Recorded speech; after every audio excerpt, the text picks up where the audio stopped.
যারা আমরা ইসলামের নামে রাজনীতি করছি, যারা ইসলাম প্রতিষ্ঠার জন্য রাজনীতি করছি, প্রশ্ন একটা, আমরা কি রাজনীতি করব ক্ষমতা দখলের জন্য নাকি ইসলাম প্রতিষ্ঠার জন্য? খেলাফত প্রতিষ্ঠা হবে কিভাবে? আমরা শুধু মুখে আওয়াজ তুললেই কি হবে নাকি? খেলাফত প্রতিষ্ঠা হবে কিভাবে এটারও দিক নির্দেশনা আল্লাহ তাআলা পবিত্র কোরআন মাজিদেই দিয়েছেন। আমাদের কোনো টেনশনের ব্যাপার নাই। এই বাংলার মাটিতে শিরক বিদআত উৎখাত হবে এবং বাংলার মাটিতে তাওহীদ প্রতিষ্ঠা হবেই হবে ইনশাআল্লাহ। কারণ আল্লাহর রাসূল বলেছেন এটা আল্লাহর ওহী, অবশ্যই হবে। আহলে হাদিস আন্দোলন বাংলাদেশ, আসুন পবিত্র কুরআন ও সহিহ হাদিসের আলোকে জীবন গড়ি। সমস্ত প্রশংসা সেই মহান রব্বুল আলামিনের জন্য, যার অশেষ মেহেরবানিতে আমরা আজকের এই ইসলামী সম্মেলনে উপস্থিত হতে পেরেছি। তাই মহান আল্লাহর শুকরিয়া স্বরূপ সবাই বলি আলহামদুলিল্লাহ। তারপর পরে বর্ষিত হোক অসংখ্য দরুদ ও সালাম প্রিয় নবী, বিশ্বনবী, রাহমাতুল আলামিন মুহাম্মদ সাল্লাল্লাহু আলাইহি ওয়াসাল্লামের প্রতি। সম্মানিত উপস্থিতি, বর্তমান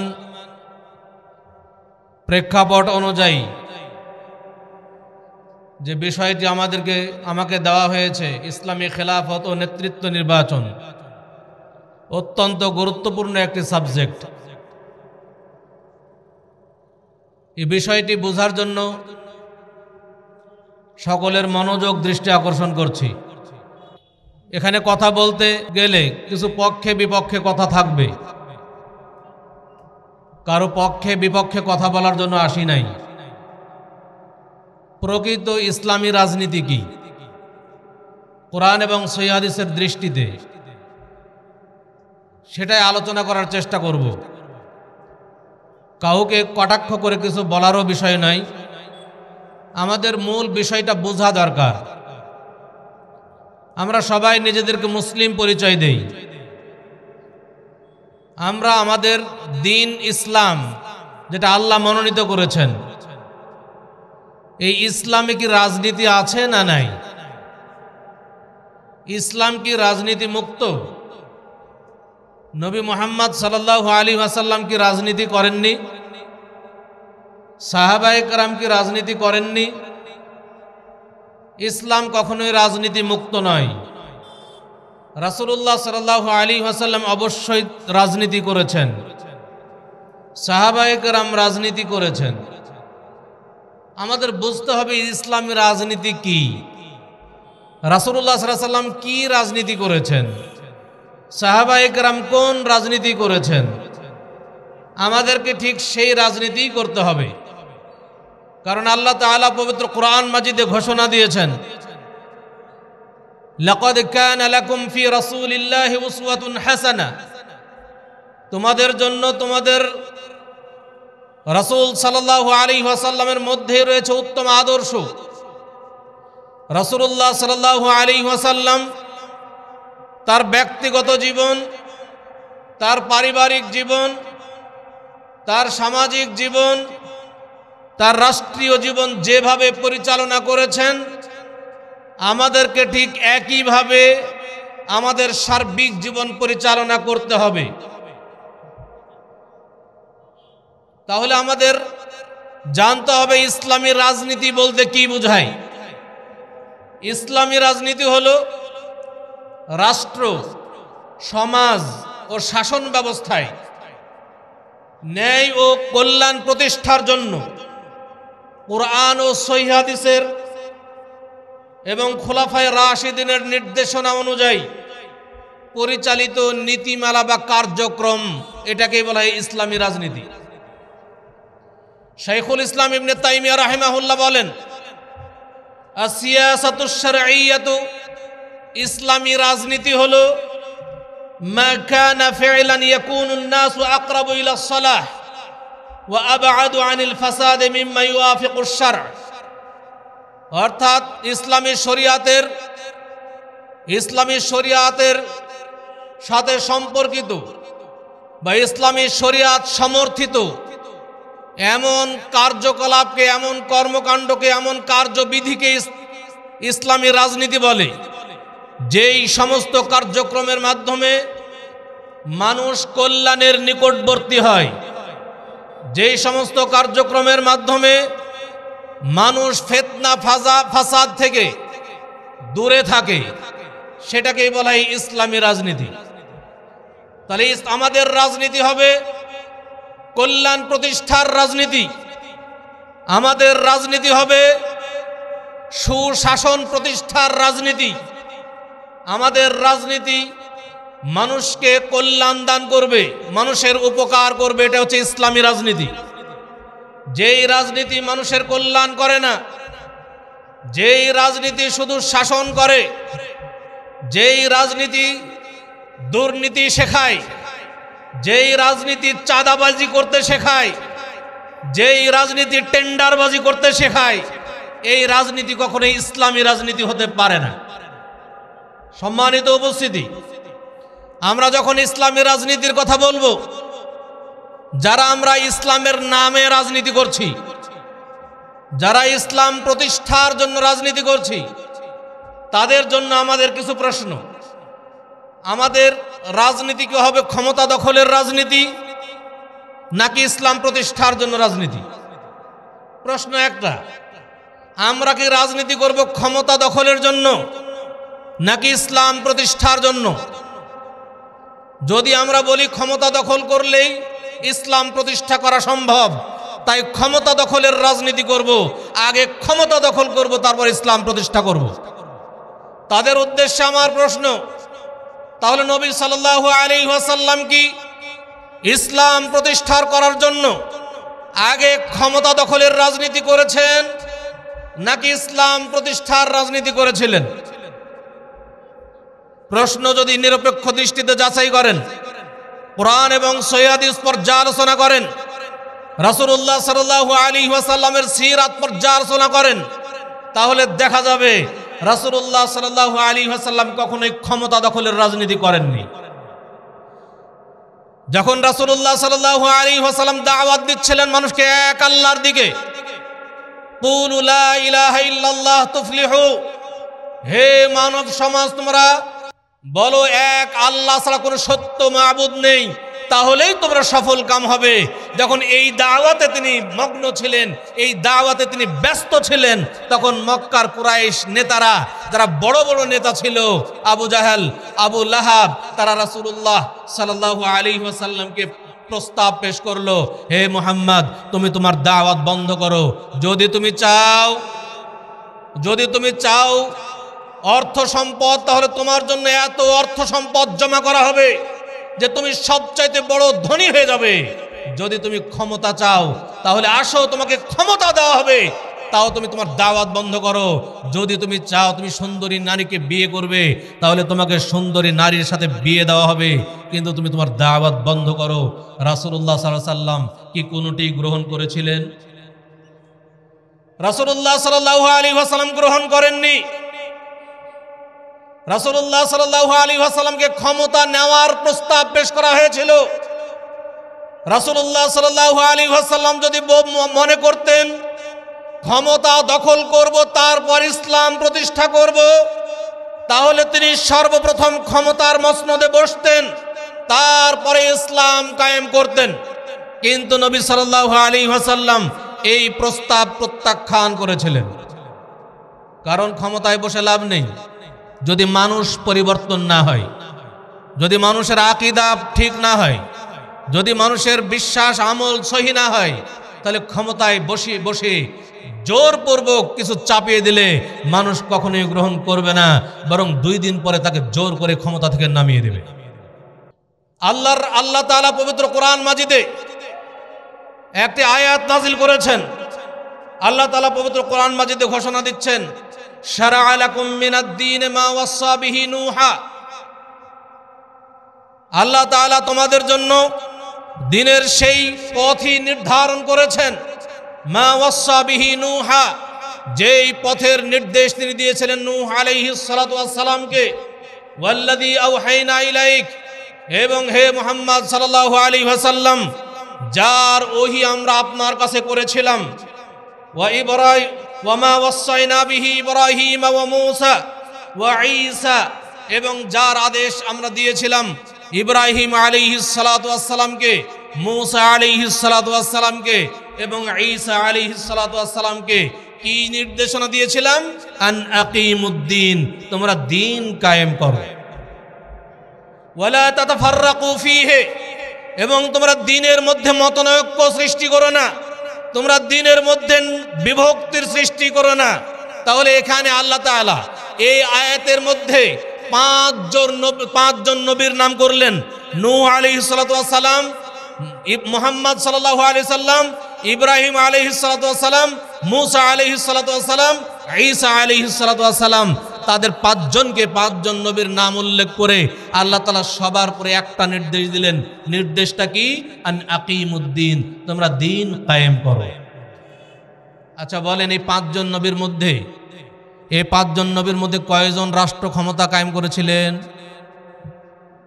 এই পাঁচজন নবীর মধ্যে মাত্র একজন নবী মুহাম্মদ সাল্লাল্লাহু আলাইহি ওয়াসাল্লাম রাষ্ট্র কায়েম করেছিলেন।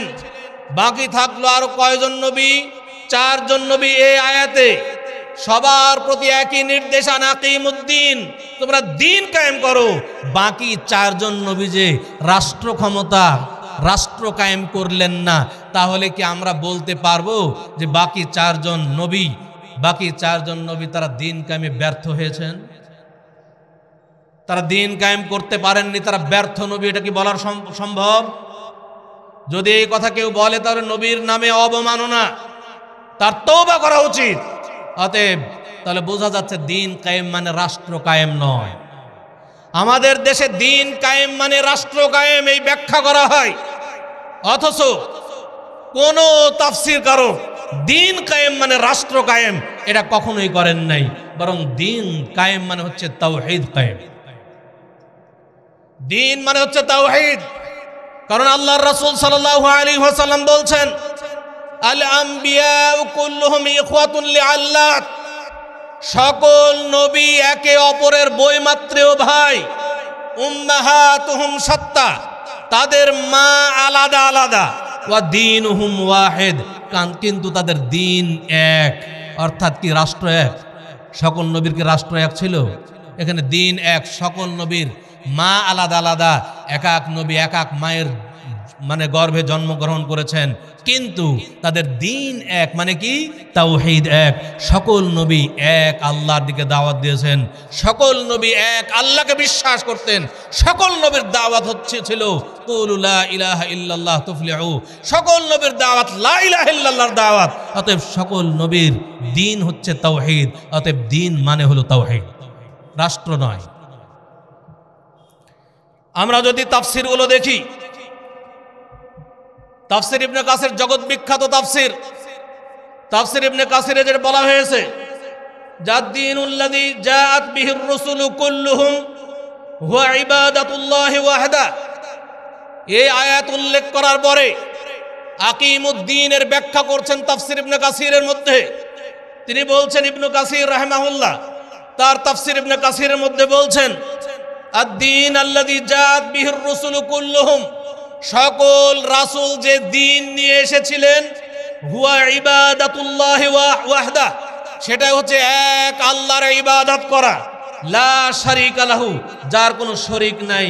ওয়া ইন ইখতালাফাত শারাইউহুম ওয়া মানাহিজুহুম, যদিও সকল নবীর শরীয়ত এবং মানহাজ আলাদা আলাদা ছিল, কিন্তু দ্বীন এক ছিল, তারা তাওহীদ এক। অর্থাৎ সকল নবী যে দ্বীন নিয়ে এসেছিলেন সেটাই হচ্ছে কি? তাওহীদুল্লাহি ওয়াহদা, এক আল্লাহর প্রতি বিশ্বাস করা, এটাই হচ্ছে তাওহীদ। সকল নবীর দ্বীন ছিল তাওহীদ। এই আয়াতের ব্যাখ্যা ইবনে কাসির বলছেন।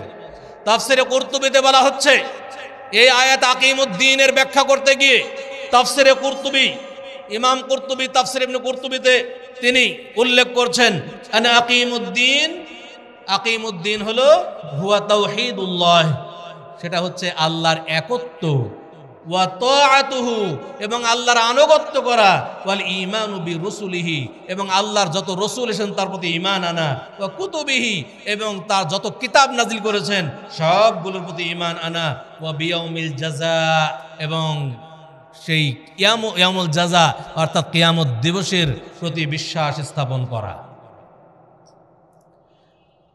তাহলে কোনো তাফসিরই কখনোই দিন কায়েম মানে রাষ্ট্র কায়েম এটা উল্লেখ করেননি।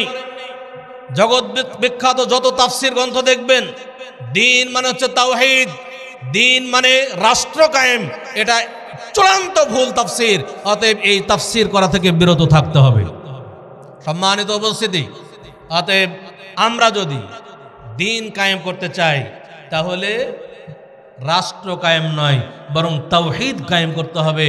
এদেশের মাটিতে আমরা যত মুসলিম দাবি করছি, আমরা সবসময় দাবি করি এদেশের শতকরা 90-92% মুসলিম বসবাস করি, কিন্তু কয়জন মুসলিমের ঈমান ঠিক আছে, কয়জন মুসলিমের তাওহীদ ঠিক আছে, একটু যাচাই করে দেখুন।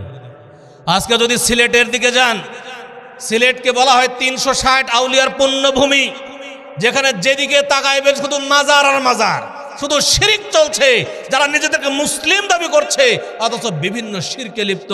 অতএব এখানে আমাদের তাওহীদ প্রতিষ্ঠা করতে হবে। যদি আপনি চিটাগাঙ্গের দিকে যান, শুধু মাজার আর মাজার, কত শিরক চলছে।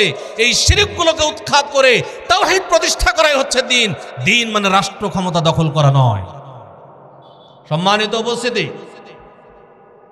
এবার আমরা বলবো যে আমরা সারা বিশ্বের রাজনীতির দিকে যদি লক্ষ্য রাখি, সারা বিশ্বের শাসন ব্যবস্থার দিকে যদি লক্ষ্য করি, তাহলে দেখব 3 ধরনের শাসন ব্যবস্থা সারা বিশ্বে চলছে। 1 রাজতন্ত্র, 2 গণতন্ত্র, 3 ইসলামী খেলাফত।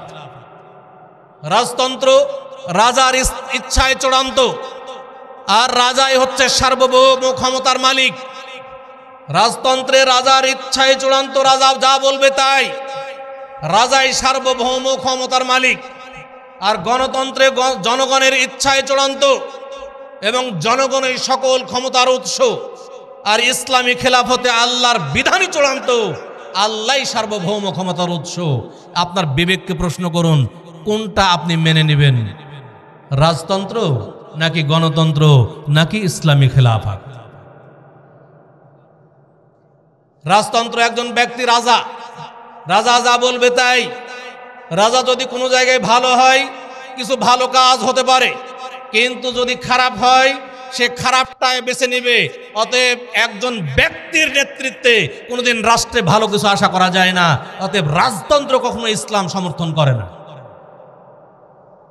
2 নম্বর গণতন্ত্র, জনগণই সকল ক্ষমতার উৎস। এটা কি আমরা মুসলিম হিসেবে বিশ্বাস করতে পারি? সকল ক্ষমতার মালিককে একমাত্র আল্লাহ, এটা বিশ্বাস করতে হবে। কোনো ব্যক্তি যদি জনগণকে ক্ষমতার মালিক মনে করে, এটা শিরক আকবার হবে। এবং আরেকটা শিরক এখানে রয়েছে, অধিকাংশের রায় চূড়ান্ত। অধিকাংশের রায় চূড়ান্ত, এটা কি কখনো মুসলিমদের কোন থিওরি হতে পারে? আল্লাহর বিধানই চূড়ান্ত। পৃথিবীর সকল মানুষ যদি একদিকে চলে যায় আর আল্লাহর বিধান যদি একটা বলে, আল্লাহর বিধানই সত্য হবে। পৃথিবীর সকল মানুষের যাই বলুক না কেন তারটা গ্রহণ করা যাবে না। এটাই হচ্ছে ইসলামী খেলাফত। ইসলামী খেলাফতে আল্লাহর বিধানই চূড়ান্ত, আর আল্লাহ হচ্ছেন সার্বভৌম ক্ষমতার উৎস। আজকে যদি গণতান্ত্রিক রাষ্ট্রে আপনি যান, গণতান্ত্রিক রাষ্ট্রে আপনি এমপি হয়েছেন, ভোট চেয়ে কোনোভাবে আপনি এমপি পদে উন্নীত হয়েছেন, উত্তীর্ণ হয়েছেন, আপনি সংসদ ভবনে গিয়ে সংসদে বসলেন। সুদের বিরুদ্ধে যদি একটা বিল পাশ করতে চান, সুদের উপরে একটা বিল উত্থাপিত হলো যে সুদ হারাম, এই পক্ষে আপনারা কে কে আছেন? এইবার সুদ হারাম এই পক্ষে আপনি হয়তো 1 জন 2 জন 5 জন থাকবেন যারা বলবেন যে আমরা চাই বাংলাদেশে সুদকে হারাম করা হোক, আর বাকি 290-95 জন বলবে যে না, সুদ ছাড়া দেশ চলবে না। সুদ যদি বন্ধ করে দেওয়া হয়, সুদ যদি হারাম ঘোষণা করা হয়, কোনো ব্যাংক চলবে না। অতএব সুদ হারাম, এটা আমরা মানি না। আপনার বিল কোন জায়গায়, কোন দিকে যাবে, আপনার কোন দিকে স্পিকার কোন দিকে রায় দিবে? স্পিকার বলবে হ্যাঁ জয়যুক্ত হয়েছে, হ্যাঁ জয়যুক্ত হয়েছে। অতএব সুদ হারাম, এটা পাশ হলো না, সুদ এই দেশে বৈধ। তাহলে আপনার এমপি পদে যে লাভটা কি? এমপি পদে যে লাভ নেই। এখানে যদি ইসলামী খেলাফত থাকতো, একজন যদি বলতো সুদ হারাম, একজনও দরকার নাই, এমপি 300 জন এমপির সবাই যদি বলে সুদ সুদ আমরা বৈধ, আর আল্লাহর কোরআন যদি বলে সুদ হারাম, আল্লাহর বিধানই চূড়ান্ত হবে, আল্লাহর বিধানই বাস্তবায়ন করবে ইসলামী খলিফা, এই 300 জন এমপির রায় সেটা মেনে নেবে না। এটাই হচ্ছে ইসলামী খেলাফত। সম্মানিত উপস্থিতি, ইসলামী খেলাফত আমাদের বুঝতে হবে। বর্তমানে ইসলামী খেলাফত এই শব্দটাই আমাদের দেশের মুসলিমরা জানে না। না জানার ফলে কি হয়েছে, ইসলামী খেলাফতের নাম শুনলেই মানুষ মনে করে যে এটা জঙ্গি না চরমপন্থী না কি, আসলে এটা মানুষ জানেই না যে ইসলামী খেলাফতটা কি জিনিস। সম্মানিত উপস্থিতি, খেলাফত শব্দের অর্থ প্রতিনিধিত্ব। খেলাফত শব্দের অর্থ হচ্ছে প্রতিনিধিত্ব। খেলাফত এর পারিভাষিক সংজ্ঞা হলো আল্লাহর দাসত্বের অধীনে সকল মানুষের ন্যায্য অধিকার প্রতিষ্ঠাকারী শাসন ব্যবস্থার নাম হলো ইসলামী খেলাফত। আল্লাহর দাসত্বের অধীনে সকল মানুষের ন্যায্য অধিকার প্রতিষ্ঠাকারী শাসন ব্যবস্থার নাম ইসলামী খেলাফত। এটা শুধুমাত্র ইসলামী খেলাফত শুধুমাত্র মুসলিমদের জন্য উপকার নয়। ইসলামী খেলাফত শুধুমাত্র মুসলিমদের কল্যাণ প্রতিষ্ঠা করবে না। ইসলামী খেলাফত যেমন ভাবে মুসলিমদের কল্যাণ প্রতিষ্ঠা করবে, ন্যায্য অধিকার প্রতিষ্ঠা করবে, হিন্দুর ন্যায্য অধিকার প্রতিষ্ঠা করবে, ইহুদির ন্যায্য অধিকার প্রতিষ্ঠা করবে, খ্রিস্টানের ন্যায্য অধিকার প্রতিষ্ঠা করবে, সকল মানুষের ন্যায্য অধিকার প্রতিষ্ঠা করবে। এর নাম হচ্ছে ইসলামী খেলাফত। সম্মানিত উপস্থিতি, অতএব ইসলামী খেলাফত আমাদেরকে বুঝতে হবে। ইসলামী খেলাফত আর গণতন্ত্রের মধ্যে পার্থক্য আমাদের বোঝা দরকার। ইসলামী খেলাফত এবং রাজতন্ত্র এবং গণতন্ত্র, গণতন্ত্র আর ইসলামী খেলাফত আমাদের দেখেন 5ই আগস্টের পরে সবাই আমরা গা ভাসিয়ে দিয়েছি, মনে করছি যে এটা একটা সুবর্ণ সুযোগ যে আমরা ক্ষমতায় যেতে পারবো, ক্ষমতায় গেলেই আমরা সেখানে গিয়ে ইসলামী খেলাফত প্রতিষ্ঠা করব। জি না, ইসলামী খেলাফত কখনোই প্রতিষ্ঠা করা সম্ভব নয়। কারণ বাতিলকে সমর্থন করে আপনি ক্ষমতা দখল করবেন, বাতিলকে সমর্থন করে বাতিলকে মেনে নিয়ে আপনি যখন ক্ষমতায় যাবেন, আর ক্ষমতার মসনদে বসে আপনি যখন সকল মানুষের ভোট পেয়ে যখন আপনি সেই ক্ষমতায় বসেছেন, সকল মানুষের অধিকার যখন আপনি চাইবেন, সকলেই চাইবে গণতান্ত্রিক অধিকার, আপনার ইসলামী খেলাফত সেখানে পাত্তাই পাবে না। অতএব এই ধরনের ধোঁকা আমরা যেন মানুষকে না দেই, বরং 5ই আগস্টের পরে যতগুলো ইসলামী দল ছিল সবার একযোগে আওয়াজ তোলা দরকার ছিল যে এই দেশে ইসলামী খেলাফত প্রতিষ্ঠা হবে, তাহলে খুব সহজেই প্রতিষ্ঠা হতো। আজকে দেখেন ইসলামী শরিয়াত কি বলে, ইসলামী খেলাফত আসবে কি না, আসলে কিভাবে আসবে সেটাও কিন্তু বলা হচ্ছে, বলে দিয়েছেন ইসলামী শরিয়াত। ইসলামী শরিয়াতে উল্লেখ করে দেওয়া হয়েছে, অথচ আমরা সেগুলো কখনোই বলি না। দেখেন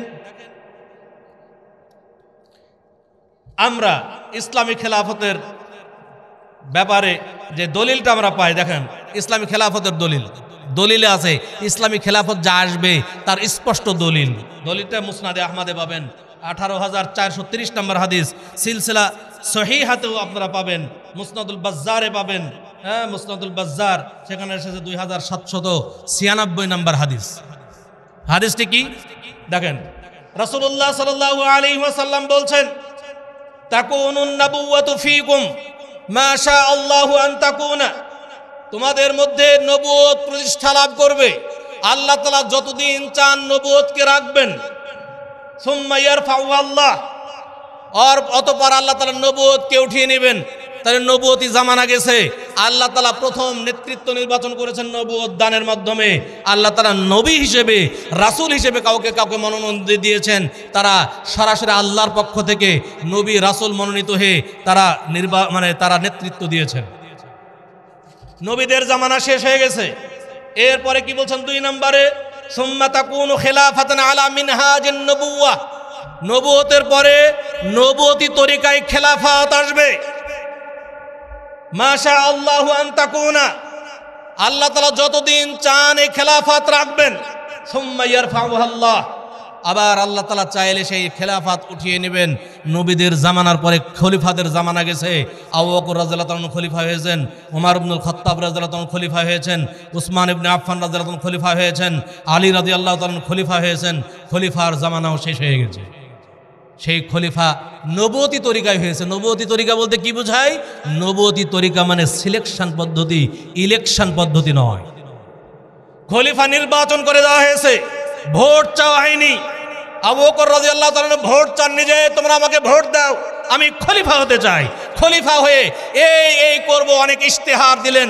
এই ধরনের ইশতেহার আবু বকর রাদিয়াল্লাহু তাআলা দেন নাই, বরং নবী মুহাম্মদ সাল্লাল্লাহু আলাইহি ওয়াসাল্লাম তার মৃত্যুর আগেই আবু বকরকে খলিফা হিসেবে ইঙ্গিত দিয়ে গেছেন।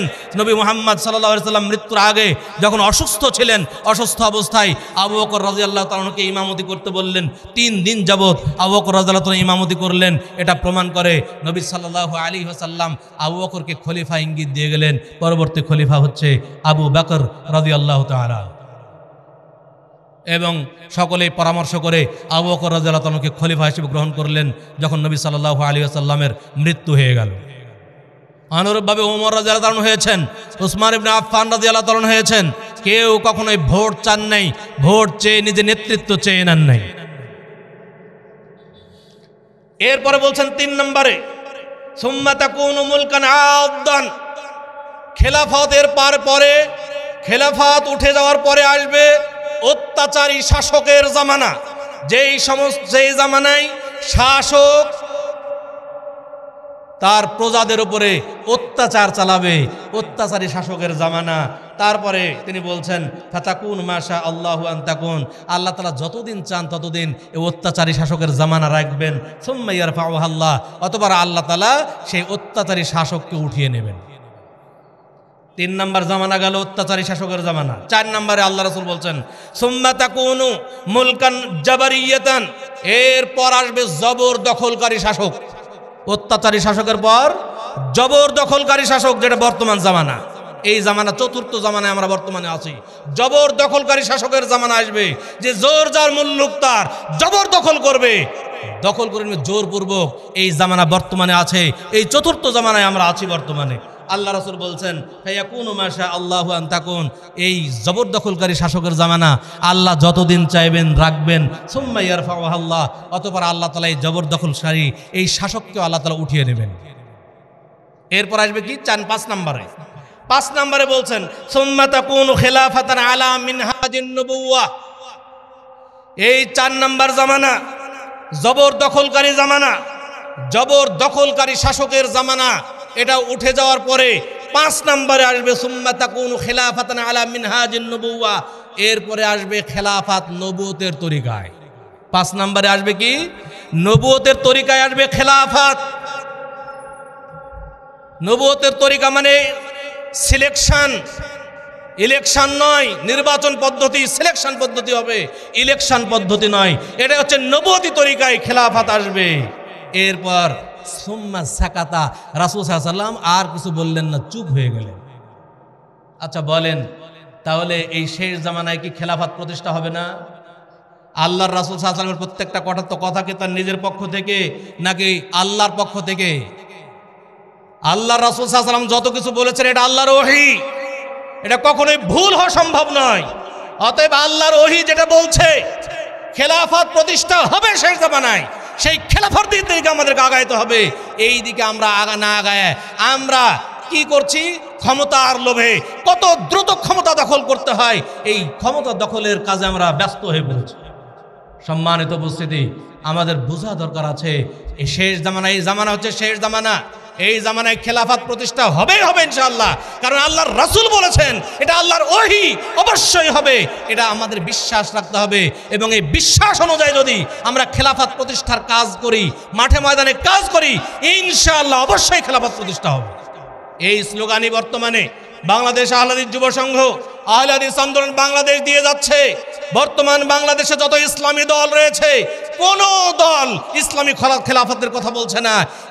একমাত্র বাতিলের সাথে আপোষহীন অবস্থায় একমাত্র আহলে হাদিস আন্দোলন বাংলাদেশ আহলে হাদিস যুব সংঘ গণতন্ত্রের সাথে আপোষ না করে ইসলামিক খেলাফত প্রতিষ্ঠার জন্য স্লোগান দিচ্ছে। ইনশাআল্লাহ আমরা আশাবাদী খেলাফত প্রতিষ্ঠা হবেই হবে ইনশাআল্লাহ। খেলাফত প্রতিষ্ঠা হবে কিভাবে? আমরা শুধু মুখে আওয়াজ তুললেই কি হবে নাকি?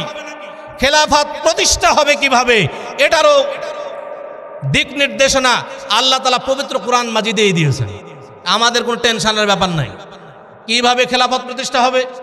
অনেকেই বলতে পারেন যে এখন গণতান্ত্রিক রাষ্ট্র, গণতন্ত্রের সাথে যদি আপনারা আপোষ না করেন, যদি আপনারা নির্বাচন না করেন, তাহলে আপনি কিভাবে ইসলামী খেলাফত প্রতিষ্ঠা করবেন? ইসলামী খেলাফতের পথ কি হবে?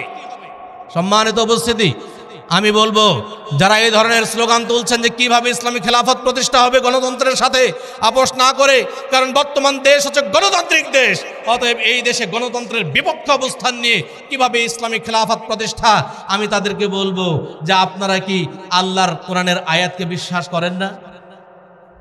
আল্লাহকে কি আপনাদের পরিপূর্ণ বিশ্বাস হয় না? আল্লাহ যে ঘোষণা দিলেন ইসলামী খেলাফত প্রতিষ্ঠার পন্থা, সেই পন্থাকে আপনাদের বিশ্বাস হয় না? যদি বিশ্বাসই করেন কোরআনকে, যদি আল্লাহকে বিশ্বাস করেন, আল্লাহর দেওয়া পদ্ধতিকে বিশ্বাস করেন, তাহলে তো আপনার এই এত সংশয়, এত নিরাশ হওয়ার কোনো প্রশ্ন ওঠে না। কেন আমরা নিরাশ হব? আল্লাহ পথ তো দিয়েই দিয়েছেন। কি পথ দিয়েছেন? দেখুন আল্লাহর দেওয়া পথ।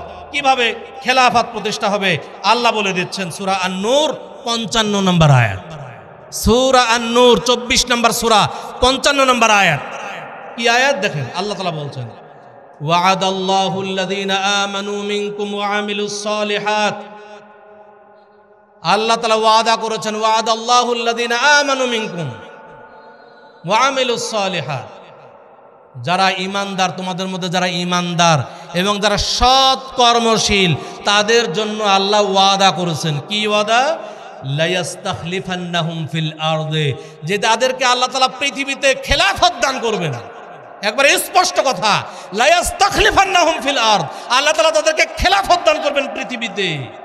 কামাস্তাখলাফাল্লাযীনা মিন ক্বাবলিহিম, যেমন ভাবে তাদের পূর্ববর্তীদেরকে খেলাফত দান করেছিলেন, অনুরূপভাবে তাদেরকেও খেলাফত দান করবেন, আল্লাহ দান করবেন। তাহলে কাদের জন্য ওয়াদা করেছেন? যারা ঈমানদার এবং যারা সৎ কর্মশীল। অতএব আমাদের জন্য এখন করণীয় কি? যদি আমরা খেলাফত প্রতিষ্ঠা করতে চাই, তাহলে আমাদের করণীয় কি? কি করতে হবে আমাদের করণীয় হলো যে আমরা আমাদের ঈমানকে সংশোধন করব, আমরা তাওহীদ প্রতিষ্ঠা করব। মানুষের মধ্যে থেকে যদি আজকে শিরক বিলুপ্ত হয়, বাংলাদেশের মানুষ যদি, অধিকাংশ মানুষ যদি তাওহীদকে মেনে নেয় এবং সৎ কর্মশীল হয়, অর্থাৎ একমাত্র পবিত্র কোরআন এবং সহিহ হাদিসের আলোকে তাদের সার্বিক আমল করে, পবিত্র কোরআন এবং সহিহ হাদিসের আলোকে সব আমল করে, বিদআতকে প্রত্যাখ্যান করে, তাহলেই ইসলামী খেলাফত প্রতিষ্ঠা হওয়া সম্ভব, যেটা আল্লাহ তাআলা বলেছেন। আমাদের ঈমানদার হতে হবে। কেন আমাদের মধ্যে খেলাফত আসছে না? বাংলাদেশের মানুষ যতই আমরা বলি না কেন যে আমরা হচ্ছে মুসলিম, কিন্তু আমাদের মধ্যে প্রকৃত মুসলিম কয়জন আছে এটা গণনার বিষয়। প্রকৃত মুসলিম আমাদের মধ্যে নাই। দেখেন আমাদের মধ্যে আজকে বিভিন্ন শিরক, কত শিরক, কত বিদআত। আজকে শিরকের বিরুদ্ধে, বিদআতের বিরুদ্ধে কথা বলার কারণে আজকে অনেক জায়গায় আমাদেরকে নির্যাতিত হতে হচ্ছে, আমাদেরকে অত্যাচারিত হতে হচ্ছে, আমাদেরকে অনেক জায়গায় অনেক রকম অপমান, লাঞ্ছিত হতে হচ্ছে এই শিরক বিদআতের বিরুদ্ধে অবস্থান নেওয়ার কারণে।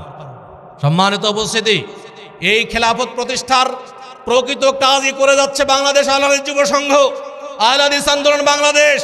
আজকে দেখেন বাংলাদেশ আহলে হাদিস যুব সংঘের দাওয়াতের ফলে, আহলে হাদিস আন্দোলন বাংলাদেশের দাওয়াতের ফলে এই বাংলার হাজার হাজার সমাজ থেকে শিরক বিদআত উৎখাত হয়েছে, হাজার হাজার সমাজ সংস্কার হয়েছে।